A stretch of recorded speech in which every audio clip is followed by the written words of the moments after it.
हरिओम, ओम आनंद ma'am, Om Shanti ma'am, ओम ज्ञान ma'am, आप सभी दर्शकों का हमारे चैनल पर स्वागत है। आज हम लोग बीएड फोर्थ सेमेस्टर के अंतर्गत पर्यावरणीय स्वच्छता को प्रभावित करने वाले कारकों के विषय में अध्ययन करेंगे या पर्यावरण प्रदूषण को पर्यावरण प्रदूषण किन महत्वपूर्ण कारणों से होता है, इसके विषय में अध्ययन हम लोग करेंगे। पर्यावरणीय स्वच्छता की अगर हम बात करें तो पर्यावरणीय स्वच्छता का तात्पर्य है कि जो पर्यावरणीय संतुलन है उस संतुलन को प्रभावित करने वाले कौन कौन से कारक हैं, या पर्यावरण प्रदूषण को प्रभावित करने वाले कारकों का तात्पर्य है कि पर्यावरण संतुलन को किन कारणों की वजह से असंतुलन उत्पन्न होता है, जिसे हम सामान्यतः पर्यावरण प्रदूषण कहते हैं। पर्यावरण प्रदूषण का अगर साधारण अर्थों में अगर हम अर्थ लगाएं तो पर्यावरण प्रदूषण का तात्पर्य होता है कि पर्यावरण के अंतर्गत जो वायु का, जल का, गैसों का या मृदा का या अन्य जीव तत्वों के बीच जो एक संतुलन है, वह किन्हीं कारणों से असंतुलन की स्थिति जब उत्पन्न होती है तो उसे हम क्या कहते हैं, पर्यावरण प्रदूषण कहते हैं। पर्यावरण प्रदूषण का तात्पर्य सिर्फ वायु प्रदूषण से नहीं है। पर्यावरण प्रदूषण का तात्पर्य वायु, जल, मृदा इत्यादि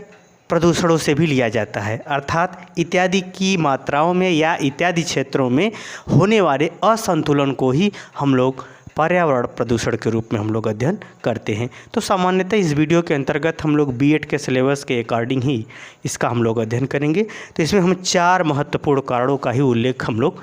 इस वीडियो के अंतर्गत करने का प्रयास करेंगे, जिसमें है जल प्रदूषण। पहला है क्या है, जल प्रदूषण या पर्यावरण प्रदूषण को प्रभावित करने वाले कारक में महत्वपूर्ण है जल,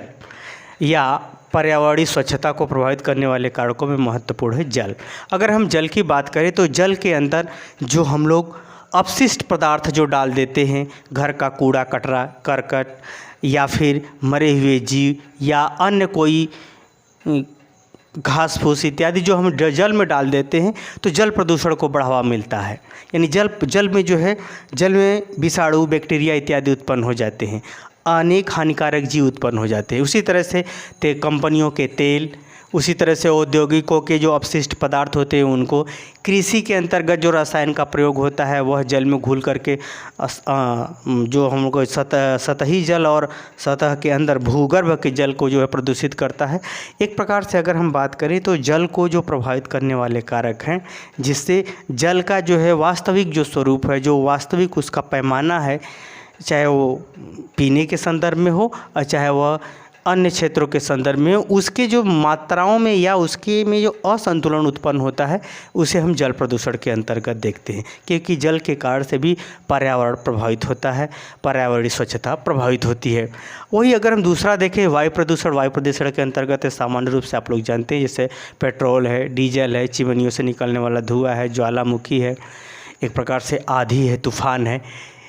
और उसके बाद कीटनाशक जो दवाइयों का छिड़काव किया जाता है, धुआं, चिमनियों से निकलने वाले धुआं, रेडियो जो इसमें जो है मोबाइल के माध्यम से, नेट के माध्यम से, ये सब जितने हैं जो हम लोग क्षेत्रों का हम लोग यूज करते हैं, उन क्षेत्रों के अंतर्गत जो रेडियो तरंग हैं या परावैंगिक किरणें हैं या अन्य जो हम लोग वेव्स का तरंगों का उपयोग करके हम लोग अपने कार्यों करते हैं, इससे सब वायु प्रदूषण को बढ़ावा मिलता है। तो यह भी वायु प्रदूषण के कारण से भी हमारा पर्यावरण प्रदूषित होता है या हमारी पर्यावरणीय स्वच्छता पर गलत प्रभाव पड़ता है। आगे हम देखें, तीसरा महत्वपूर्ण जो कारण है वो मृदा प्रदूषण। मृदा प्रदूषण के अंतर्गत यानी मिट्टियों से प्रदूषण, मृदा प्रदूषण के अंतर्गत जो मिट्टियों में प्रदूषण होता है, यानी मिट्टियों के जो पोषक तत्वों में असंतुलन उत्पन्न होता है, उसे मृदा प्रदूषण कहते हैं। जैसे अत्यधिक कृषि में रसायन का प्रयोग करना या रासायनिक दवाइयों का प्रयोग करना, खादों का प्रयोग करना, या तेल निकलने वाले कंपनियों से तेल या जले हुए तेल का हम लोग जो भूमि पर फेंक देना या भूमि पर एकत्रित करना, ये सब भी मृदा प्रदूषण के रूप होते हैं। और एक प्रकार से और देखें तो मृदा का जो हर जगह की जो मृदा होती है, अलग अलग क्षेत्रों में या प्रकृति ने जो कुछ भी मृदा का स्वरूप बना के रखा है, उस मृदा के स्वरूप में हम विभिन्न अपशिष्ट पदार्थ जब उसमें हम दबा देते हैं तो होता क्या है, वायु प्रदूषण तो कम हो जाता है, लेकिन वह जो अपशिष्ट पदार्थ है, जो काफ़ी जो है हानिकारक चीज़ें हैं, वह उस समय उस जगह की मृदा को क्या करती है, बिल्कुल ख़राब कर देती है। तो इस प्रकार से मृदा प्रदूषण के कारण से भी हमारा पर्यावरण प्रदूषण को बढ़ावा मिलता है।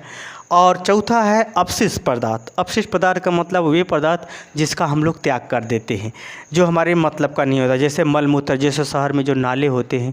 गांव देहात के जो नाले हैं, इस यानी जो मल मूत्र का हम लोग जो त्याग करते हैं, या अन्य जीव जंतुओं का जो होता है मल मूत्र, उसके त्याग की वजह से भी हमारा जो अपशिष्ट पदार्थों की वजह से भी पर्यावरण प्रदूषण होता है। उसी तरह से घरों से निकलने वाले कूड़ा करकट के कारण से भी अपशिष्ट पदार्थ जो होते हैं उसके कारण से भी हमारा पर्यावरण प्रदूषण को बढ़ावा मिलता है। उसी तरह से फैक्ट्रियों में जो अपशिष्ट पदार्थ निकलते हैं,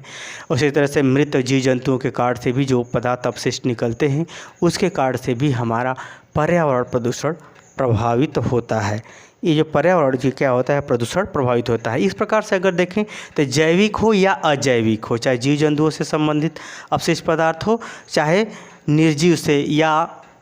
किसी क्रियाकलाप के माध्यम से निकलने वाले अपशिष्ट पदार्थ हों, उन दोनों पदार्थों के कारण से भी पर्यावरण प्रदूषण क्या होता है, प्रभावित होता है, या पर्यावरणीय स्वच्छता क्या होती है, प्रभावित होती है। इस प्रकार से अगर हम देखें तो ये 4 महत्वपूर्ण कारण हैं जो पर्यावरण प्रदूषण का आधार बनती है या पर्यावरणीय स्वच्छता पर अपना प्रभाव डालती है। अब इसके रोकथाम के विषय में हम लोग अगले वीडियो में अध्ययन करेंगे। मुझे उम्मीद है कि इन 4 महत्वपूर्ण आधारों पर आप समझ गए होंगे कि पर्यावरण प्रदूषण किस प्रकार से फैलता है और किन रूपों में पर्यावरण स्वच्छता को प्रभावित करता है। अगर समझ में आया तो कमेंट बॉक्स में ज़रूर बताइए। साथ ही मेरे चैनल को लाइक शेयर सब्सक्राइब भी कीजिए। हरिओम।